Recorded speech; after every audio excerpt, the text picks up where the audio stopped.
السلام علیکم، ہمارا چینل سبسکرائب کریں اور بیل آئیکن پر کلک کریں۔ اعوذ باللہ السمیع العلیم من الشیطان الرجیم من ہمزہ ونفخہ ونفثہ بسم اللہ الرحمن الرحیم۔ اللہ نزل احسن الحدیث کتابا متشابہا مثانیہ تقشعر منه جلود الذين يخشون ربهم ثم تلين جلودهم وقلوبهم إلى ذكر الله ذلك هدى الله يهدي به من يشاء ومن يضلل الله فما له من هاد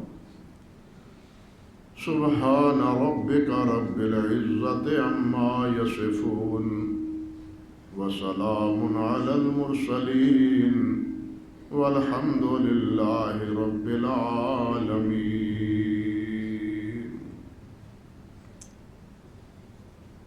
محترم معزز سامعین کرام، عزت مآب میری بہنوں بیٹیوں، یہ سورۃ الزمر کی آیت نمبر 23 ہے جو میں نے آج آپ کے سامنے تلاوت کی ہے۔ رمضان المبارک سے پہلے جو مسلسل اللہ سبحانہ و تعالیٰ کی توفیق سے اسی سورت کا جو مطالعہ، جو تفہیم اور جو تعبیر ہم سمجھ رہے تھے، اس کا سلسلہ رمضان المبارک کی وجہ سے منقطع ہوا، اور آج اللہ کی توفیق سے وہیں سے سبق کا آغاز کر رہے ہیں جہاں سے وہ بات ختم ہوئی تھی۔ اس آیت مبارکہ سے پہلے اللہ سبحانہ و تعالیٰ نے یہ بات ارشاد فرمائی ہے کہ جس کا ہم شرح صدر کر دیتے ہیں، اسے دین کے بارے میں اطمینان دے دیتے ہیں اور دین کے بارے میں وہ مطمئن ہو جاتا ہے، وہ حقیقتاً اللہ کے نور پر ہوتا ہے۔ اور جو بد نصیب اس سعادت سے محروم ہوتا ہے، اس کا دل دراصل پتھر سے بھی زیادہ سخت ہوتا ہے، اس کا دل بہت سخت ہوتا ہے، اس پر کوئی اثر نہیں کرتا۔ جس طرح پتھر پر نہ کوئی پانی اثر کرتا ہے، نہ ہوا اثر کرتی ہے، اگر اس کے اوپر کچھ مٹی ہو، ہوا سے یا پانی سے وہ اوپر سے بہہ جاتی ہے، پتھر کو کوئی وہ متاثر نہیں کرتی۔ بالکل یہی کیفیت ایک ایسے انسان کی ہے جس کا دل سخت ہو چکا ہو۔ جس کا دل سخت نہ ہو، نرم ہو، اسے شرح صدر حاصل ہو، وہ قرآن مجید سننے کے بعد اس کی کیا کیفیت ہوتی ہے، اس کے دل پر اور اس کے جسم پر کیا گزرتی ہے، اس کا تذکرہ اس آیت مبارکہ میں۔ باقی مقامات میں بھی اللہ سبحانہ و تعالی نے اس حقیقت کو علم نشرح فرمایا ہے، لیکن میرا موضوع وہ اسی آیت کے حوالے سے ہے، باقی آیات مبارکہ مطلوب اور مقصود نہیں ہے۔ اللہ رب العزت ارشاد فرماتے ہیں، اللہ نزل احسن الحدیث کتابا، کہ اللہ رب العزت نے نازل کی ہے اچھی بات، اچھی بات، احسن الحدیث۔ پہلی بات تو یہ کئی بات عرض کر چکا ہوں کئی بار کہ نزل ینزل و تنزیل اس کے معنی ہیں وقفے وقفے کے بعد نازل ہونا، یک لخت نہیں۔ انزلہ کے معنی اور ہیں اور نزلہ کے معنی اور ہیں۔ اللہ سبحانہ و تعالیٰ نے ارشاد فرمایا ہے وَقُرْآنًا فَرَقْنَاهُ لِتَقْرَأَهُ عَلَى النَّاسِ عَلَى مُكْثٍ وَنَزَّلْنَاهُ تَنزِيلًا، کہ ہم نے ٹھہر ٹھہر کے وقفے وقفے کے بعد یہ قرآن مجید نازل کیا ہے تاکہ آپ لوگوں کو پڑھائیں سمجھائیں۔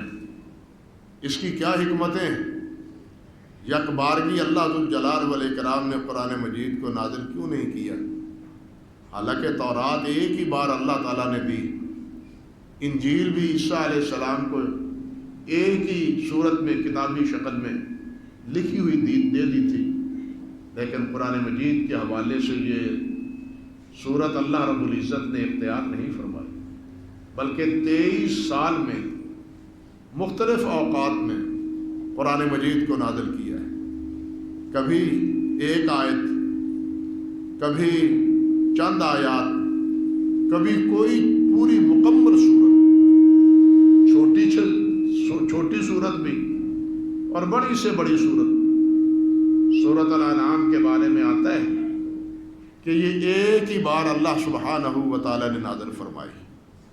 تو اس طرح قرآن مجید 23 سال میں ضرورتاً مشرکین مکہ سوال بھی کرتے تھے، اعتراضات بھی کرتے تھے، ان کے سوالات کے جواب میں اور ان کے اعتراضات کے تناظر میں بھی اللہ سبحانہ و تعالیٰ نے قرآن مجید کو وقفاً وقفاً، نجماً نجماً اللہ رب العزت نے نازل فرمایا۔ دوسری بات یہاں یہ کہ اللہ پاک نے فرمایا کہ احسن الحدیث۔ اب یہاں دیکھیے کہ قرآن مجید کو اللہ رب العزت نے حدیث کے لفظ سے تعبیر کی ہے۔ حدیث کس کو کہتے ہیں؟ بات کو کہتے ہیں۔ قرآن مجید اللہ کا کلام ہے، اللہ کی بات ہے، اللہ کے بول ہیں، اور سب سے احسن ہے، احسن الحدیث۔ ظاہر بات ہے کہ خالق اور مخلوق کے کلام میں کوئی بھی تقابل کی نوعیت نہیں ہے، کجا خالق کا کلام، کجا مخلوق کا کلام۔ ایک حدیث مرفوع تو ہے لیکن وہ صحیح نہیں، البتہ وہی قول امام ابو عبد الرحمن السلمی رحمۃ اللہ علیہ کا، امام طاووس رحمۃ اللہ علیہ کا اور امام حسن بصری رحمۃ اللہ علیہ کا ہے۔ امام ابو عبد الرحمن السلمی حضرت عثمان غنی رضی اللہ تعالیٰ عنہ کے شاگرد، ان سے انہوں نے قرآن مجید پڑھا تھا، اور پڑھنے کی بھی عجیب کیفیت ہے، ہماری کیفیت نہیں، اللہ تعالیٰ ہمیں سمجھ دے۔ انہوں نے جب یہ حدیث سنی حضرت عثمان رضی اللہ تعالیٰ عنہ سے کہ خیرکم من تعلم القرآن وعلمہ، خیرکم من تعلم القرآن وعلمہ، تم میں سے سب سے بہتر وہ ہے جو قرآن پڑھتا ہے اور قرآن پڑھاتا ہے۔ قرآن خود پڑھتا ہے اور قرآن پڑھاتا ہے، تعلیم دیتا ہے۔ جب نبی علیہ السلام کا یہ فرمان سنا، سب کچھ چھوڑ کے قرآن مجید کے لیے وقف کر دیا اپنے آپ۔ حضرت عثمان غنی سے قرآن مجید پڑھا اور پھر مسند بچھا لی قرآن مجید کی تدریس کی۔ تابعین کے جو قراء حضرات ہیں ان میں ایک بڑا نام حضرت ابو عبد الرحمن سلمی رحمۃ اللہ علیہ کا بھی، اور دوسری بات یہی حضرت امام طاووس، یہ حضرت عبداللہ ابن عباس کے شاگرد، اور دوسرے اس کے ساتھ امام حسن بصری ہیں، یہ بھی تابعی ہیں۔ یہ تینوں فرماتے ہیں فضل و کلام اللہ علی فضل علی سائر الکلام کا فضل اللہ علی خلقہ۔ فرماتے ہیں فضل و کلام اللہ علی سائر الکلام، اللہ کے کلام کو تمام کلاموں پر، کسی کا بھی وہ کلام ہو، حتیٰ کہ نبی کا بھی کیوں نہ ہو، کسی اور کی بات تو کیا، اللہ کے مخلوق میں سب سے بلند تر بالا تر نبی، نبی کے کلام سے بھی بالا تر کس کا کلام ہے؟ اللہ کا۔ اللہ کا کلام فرماتے ہیں کا فضل اللہ علی خلقہ، یوں سمجھو جس طرح اللہ کی فضیلت ہے پوری مخلوق پر، بالکل یہی کیفیت اللہ کے کلام کی پورے انسان پوری مخلوق کے کلام کے ساتھ اس کا تقابل ہے۔ حدیث میں آتا ہے رسول اللہ صلی اللہ علیہ وسلم نے ارشاد فرمایا، حضرت جابر بن عبداللہ فرماتے ہیں رضی اللہ تعالی عنہ کہ قال رسول اللہ صلی اللہ علیہ وسلم احسن الکلام کلام اللہ، یہ سنن نسائی کے الفاظ، احسن الکلام کلام اللہ واحسن الحدی حدی محمد صلی اللہ علیہ وسلم۔ میں ایک بار پہلے بھی عرض کر چکا ہوں کہ یہ احسن الحدی بھی ہے اور احسن الہدا بھی، دونوں طرح پڑھا گیا ہے اس کو۔ احسن الحدی حدی محمد، سب سے بہترین طریقہ محمد صلی اللہ علیہ وسلم، اور احسن الہدا، سب سے بہترین ہدایت رہنمائی کا ذریعہ وہ کیا ہے؟ حضرت محمد رسول اللہ صلی اللہ علیہ وسلم۔ تو خیر بہرحال اس حدیث پاک میں وہی لفظ ہیں جو قرآن مجید میں یہاں ہیں، جس طرح یہاں فرمایا ہے اللہ نزل احسن الحدیث، آپ نے فرمایا احسن الحدیث کتاب اللہ، کہ سب سے اچھی کلام، اچھی بات وہ اللہ کا کلام۔ اور ایک عام عموماً حدیث میں کیا آتا ہے کہ فَإِنَّ خَيْرَ الْكَلَامِ كَلَامُ اللَّهِ وَخَيْرَ الْحَدِيِ حَدِيُ مُحَمَّد صلی اللہ علیہ وسلم۔ اور یہ اس لیے بھی کہ یہ اللہ سبحانہ و تعالیٰ کا کلام، یہ اللہ ذو الجلال والاکرام کے بولے ہوئے الفاظ، یہ مخلوق نہیں ہے۔ ہمارے سامنے یہ اوراق ہیں، پرنٹنگ حروف ہیں، مرتب جلد ہے، یہ کام انسانوں کا ہے، لیکن اس کے اندر جو منقش الفاظ ہیں وہ کس کے بولے ہوئے ہیں؟ وہ اللہ رب العزت کے بولے ہوئے ہیں۔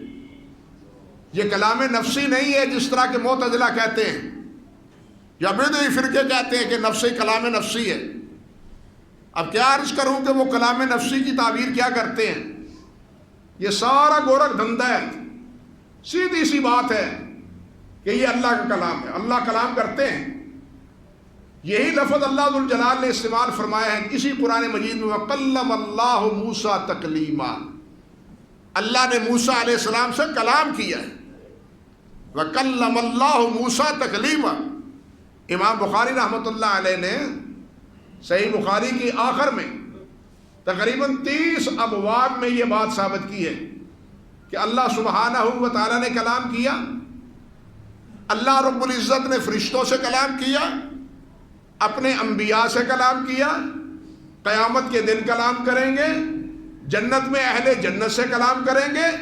اللہ ذو الجلال متکلم ہے، یہ اللہ ذو الجلال کی صفت۔ ہمارے اللہ ایسے نہیں ہے معاذ اللہ کے وہ گونگے غیر اللہ کی طرح، وہ بول نہیں سکتے، وہ دیکھ نہیں سکتے، وہ سن نہیں سکتے۔ اللہ نے ان سب سے نفی کی ہے، سننے کی بھی، بولنے کی بھی اور دیکھنے کی بھی۔ لیکن اللہ وحدہ لا شریک دیکھتے بھی ہیں، سنتے بھی ہیں، بولتے بھی ہیں۔ اللہ فرماتے بھی ہیں، بولتے بھی ہیں۔ اللہ ذو الجلال کا جو بول ہے، ذرا اس بات کو سمجھیے اصولی طور پر۔ رب ذو الجلال والاکرام نے ارشاد فرمایا ہے انما قولنا لشیء اذا اردناه ان نقول له کن فیکون، جب ہم کسی چیز کا ارادہ کرتے ہیں، یہ ارادہ کلام نفسی ہے۔ یہ جو ہمارے دل میں ارادہ ہوتا ہے، ایک پروگرام ہوتا ہے، ایک پلاننگ ہوتی ہے، ایک کلام نفسی ہے۔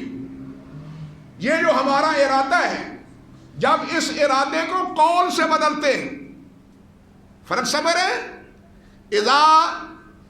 انما قولنا لشیء اذا اردناه ان نقول له کن فیکون، تو ہم کہتے ہیں ہو جا، وہ ہو جاتا ہے۔ کسی کی کیا مجال ہے کہ ہم کہیں کہ کن ہو جا، وہ نہ ہو۔ یہ ہو ہی نہیں سکتا.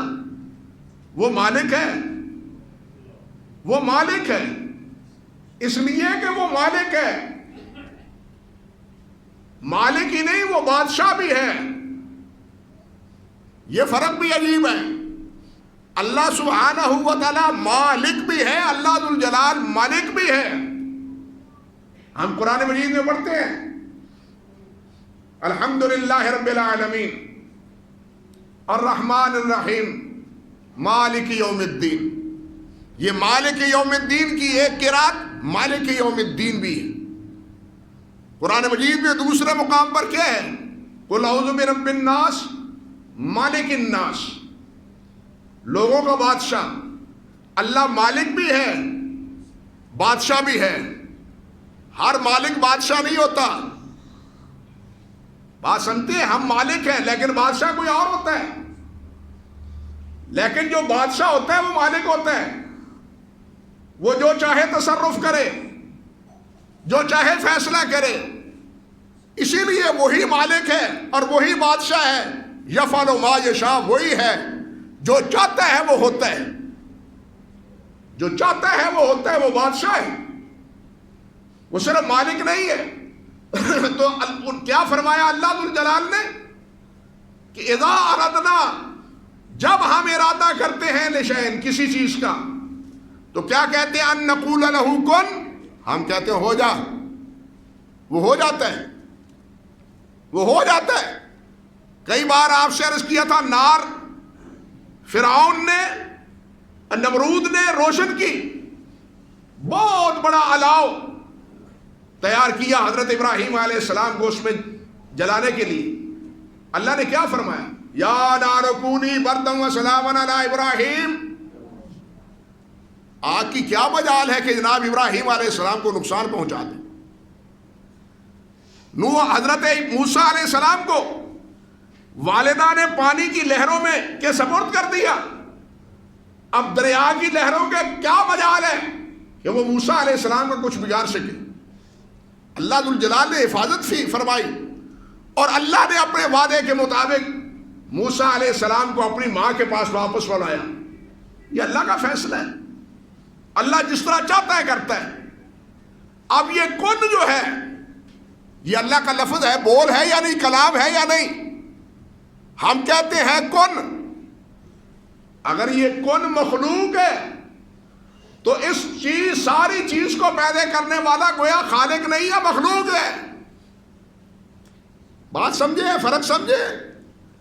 اگر یہ خالق، مخلوق، کن، بول، یہ اللہ ذو الجلال کا لفظ، جس طرح معتزلہ جہمیہ کہتے تھے کہ یہ مخلوق ہے، اور یہ استدلال امام بویتی رحمۃ اللہ علیہ کا ہے. امام بویتی امام شافعی رحمۃ اللہ علیہ کے شاگرد تھے. امام شافعی رحمۃ اللہ علیہ کے شاگرد تھے، اور امام شافعی کو اتنا اعتماد تھا امام بویتی رحمۃ اللہ علیہ کو، جن کا نام یوسف بن یحییٰ تھا، وہ فرمایا کرتے تھے امام شافعی، لیس احد احق بمجلستی من البویتی، میری مجلس پر، میری مسند پر بیٹھنے کا لائق اگر کوئی ہے تو وہ بویتی. یہ تھے امام بویتی، بہت بڑے ذاکر. حتیٰ کہ حافظ نے لکھا ہے تہذیب و تہذیب میں، باقی بھی تراجم کی کتابوں میں الفاظ ہیں کہ وہ جس وقت، کسی وقت بھی ان کے یہ ہونٹ اور ان کی یہ زبان اللہ کے ذکر سے ساکت نہیں رہتی تھی. ہر وقت اللہ ذو الجلال کے ذکر سے وہ، ان کی زبان تر رہتی تھی.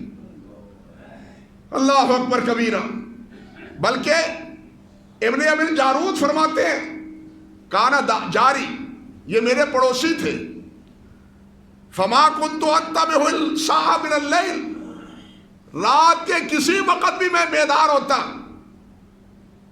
تو مجھے یہی محسوس ہوتا الا سمعتہ یقرأ یصلی، کہ بویتی یا نماز پڑھ رہے ہیں یا قرآن پڑھ رہے ہیں. رات یوں گزرتی تھی. امام بویتی رحمۃ اللہ علیہ کی، امام بویتی رحمۃ اللہ علیہ یہ مصر میں تھے، اور مصر سے اونٹ پر بٹھا کر بغیر پالان کے پاؤں کے اندر گھٹنوں تک جولان لگے ہوئے اور ہاتھ باندھ کے گردن تک رکھی ہوئی یہاں. اسی حالت میں واسق نے انہیں بغداد میں بلایا. جرم کیا تھا؟ جرم یہ تھا کہ بویتی امام احمد بن حنبل اور حضرات محدثین رحمہم اللہ کی طرح کہتے تھے کہ قرآن اللہ کا کلام ہے. قرآن اللہ کا کلام ہے. اور جب یہ جیل میں تھے، اللہ اکبر کبیرہ، جیل میں تھے تو جیل میں جمعے کے روز یہ تیاری کر کے جیل کے دروازے پہ آ جاتے اور آ کے کیا کہتے؟ اللہم انت تعلم انی قد اجبت داعیک فمن عنونی. اللہ تیرے بلانے والے نے بلایا ہے، حی علی الصلاح حی علی الفلاح. یا اللہ میں تیار ہو کے آیا ہوں لیکن انہوں نے دروازہ بند کر دی ہے، مجھے جانے نہیں جاتے. تو جانتا ہے کہ میں تیاری کر کے آیا ہوں، میں تو جمعہ پڑھنے کے لیے جا رہا ہوں، لیکن یہ مجھے یہاں سے نکلنے نہیں دیتے. یہ تھے امام بویتی رحمۃ اللہ علیہ. انہوں نے یہ استدلال کیا کہ اگر اللہ کا کلام مخلوق ہے تو اس ساری کائنات کا خالق کون ہے؟ بات سمجھے؟ پھر ساری مخلوق کا خالق کون ہے؟ کیونکہ مخلوق کو اللہ نے پیدا کیا ہے کن سے. ایک استدلال یہ ہے. امام احمد بن حنبل کا استدلال اس سے ایک اور لطیف ہے. اللہ اکبر کبیرہ. امام احمد فرماتے ہیں کہ یہ آیت اور اسی موضوع کی دوسری آیات مبارکہ یہ بتلاتی ہیں کہ مخلوق بعد میں ہے، کلام پہلے ہے. بات سمجھے؟ مخلوق بعد میں ہے، کلام پہلے ہے. کیونکہ مخلوق تو کن سے بنی ہے تو کلام پہلے ہے نا، مخلوق تو بعد ہوئی. تو اللہ کن، یہ مخلوق کیسے ہوا؟ یہ مخلوق کیسے ہوا؟ اس لیے جہمیوں کا یا معتزلہ کا یہ کہنا کہ اللہ رب العزت کلام نہیں کرتے غلط کہتے ہیں. اللہ کلام کرتے، بلکہ ایک اور لطیف استدلال ہے. اللہ ذو الجلال والاکرام نے فرمایا لو کان البحر مدادا لکلمات ربی لنفد البحر قبل ان تنفد کلمات ربی ولو جئنا بمثلہ مددا. فرمایا اگر سارے سمندروں کو سیاہی بنا دو اور سارے درختوں کو قلم بنا دو تو یہ سیاہی ختم ہو جائے، کلمے ختم ہو جائیں.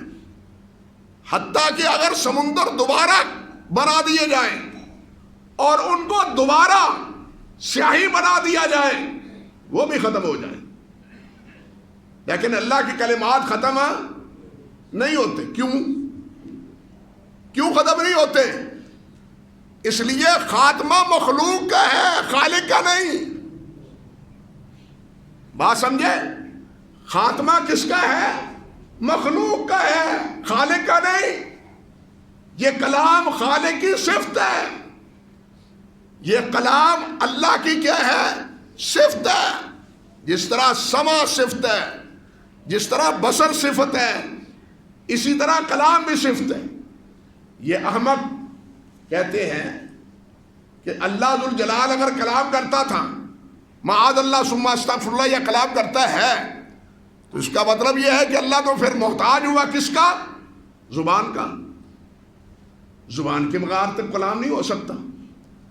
جب زبان کا محتاج ہوا تو جو محتاج ہوتا ہے وہ اللہ نہیں ہو سکتا. بات سمجھے ان کا اعتراض؟ ہم زبان کے بغیر نہیں بول سکتے. زبان ہے تو بولتا ہے، زبان نہیں ہے تو نہیں بولتا. بلکہ زبان کے علاوہ حلق کی بھی ضرورت ہے. دانتوں کی ضرورت ہے، ہونٹوں کی ضرورت ہے، تو اس کا مطلب یہ ہے کہ اللہ ذو الجلال ان تمام کا محتاج ہے۔ جو محتاج ہوتا ہے وہ الہ اور اللہ نہیں ہو سکتا، اس لیے اللہ کلام کرتا نہیں ہے۔ اللہ کا کلام کلام نفسی ہے، وہ کلام کسی چیز میں پیدا کر دیتا ہے۔ یہ جس طرح آپ کے ٹیپ میں کلام بھر دی جاتی ہے، لیکن ٹیپ میں بھی بھر دی جائے تو کلام بولنے والا ہوگا تو ٹیپ میں آواز ہوگی۔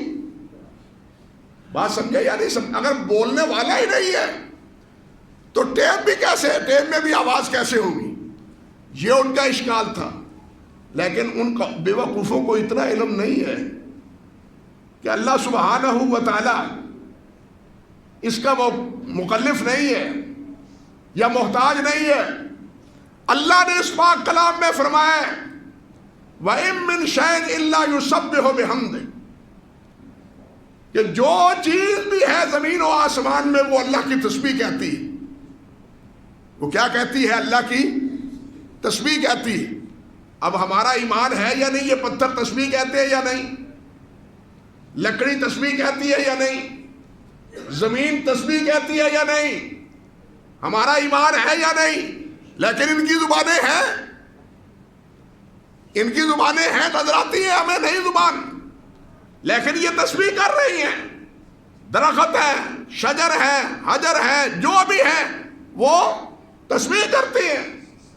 اور احادیث میں یہ بات آپ نے کئی دفعہ سنی ہوگی کہ نبی علیہ الصلوۃ والسلام نے خود فرمایا کہ مجھے وہ پتھر معلوم ہے مکہ مکرمہ میں جب میں جاتا تھا اور وہ مجھے سلام کہتا تھا، وہ پتھر مجھے سلام کہتا تھا۔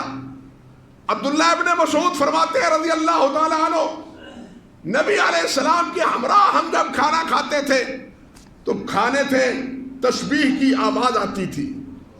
اب وہ کھانے کی چیزیں جو روٹی ہے، سالن ہے، جن سے تسبیح کی آواز آ رہی، ان کی زبان ہے نہیں، لیکن اللہ نے ان کو زبان دی۔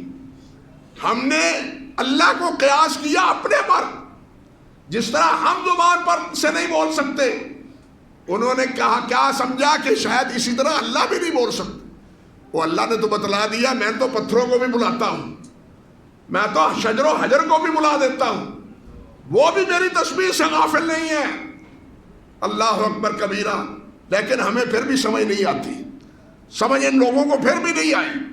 تو بہرحال عرض کرنے کا مقصد یہ تھا کہ اس پہلے جملے میں اس اعتقاد کا اور اس عقیدے کا ذکر ہے کہ یہ قرآن کیا ہے؟ اللہ کی حدیث ہے، اللہ کا کلام ہے، اللہ کے بول ہیں، اور اس سے اچھے بول اور کوئی نہیں ہے۔ یہ اچھے بول کیسے ہیں، کہاں کہاں کس اعتبار سے اس میں اچھائی ہے، اس کی تفصیل تو میں انشاءاللہ آئندہ عرض کروں۔